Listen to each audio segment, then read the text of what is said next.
müalicesi var bunun bəs? Bəli, müalicəsi var, amma əməliyyatın ehtimali yoxdur.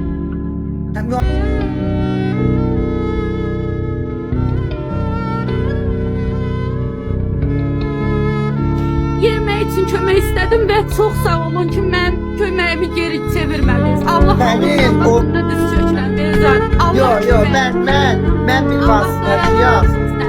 Məndən çox biri var. Gözəlcə əməliyyata girəcəksən, sağ salamat çıxacaqsan. İnşallah. 10.127 manat Beyzad. 10.127 manat. Allah köməyin olsun. Allah canına değməsin.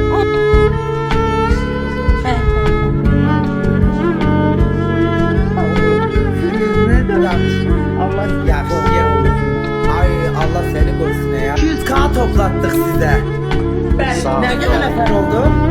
Wow! İnşallah bu 2 dakikada belki birazcık size bir pul gele, bir şey gele. Ay bak.